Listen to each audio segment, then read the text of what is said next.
পার্শে মাছের তো বিভিন্ন রকম রেসিপি আমরা করে থাকি, কিন্তু আজকে আরও এক ভিন্ন স্বাদের রেসিপি আপনাদের সামনে তুলে ধরার চেষ্টা করলাম।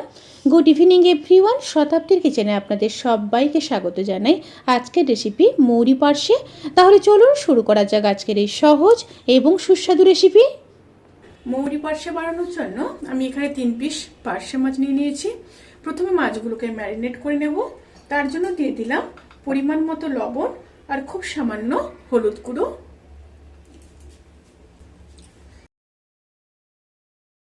মাছগুলো ম্যারিনেট করে নিয়ে নিয়েছি। এবার 5 থেকে 7 মিনিট ম্যারিনেশনে রেখে দেব। সেই সময় একটা মশলা রেডি করে নেব। তার জন্য দিয়ে দেব 2 চামচ মৌরি,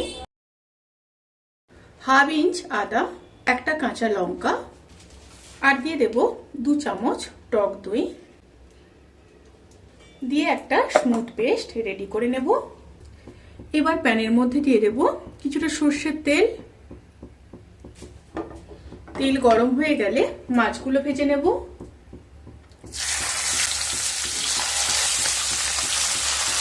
একটা সাইড ভাজা হয়ে গেলে উল্টে দেব।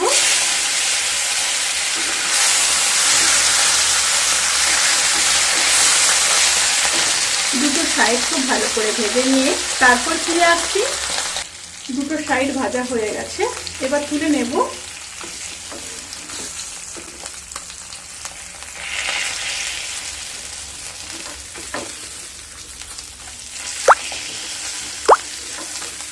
এবার ওই তেলের মধ্যে একটা শুকনো লঙ্কা, একটা তেজপাতা, হাফ চামচ মেথি।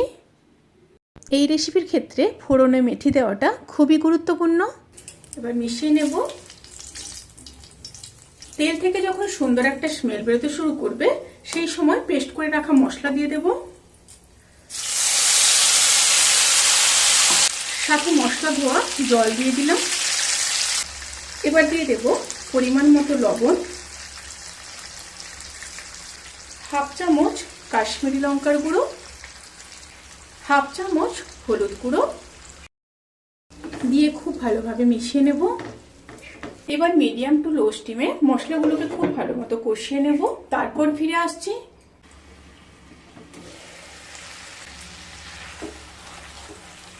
মশলাগুলো খুব ভালোভাবে কষানো হয়ে গেছে।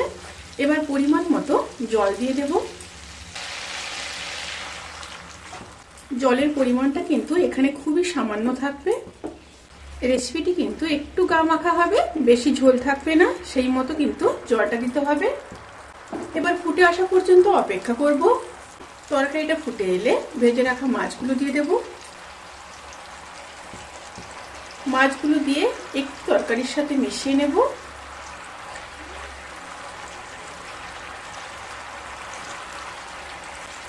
এবার আবারও ঢাকা দিয়ে 5 থেকে 7 মিনিট লো টু মিডিয়াম স্টিমে রান্না করে নেব।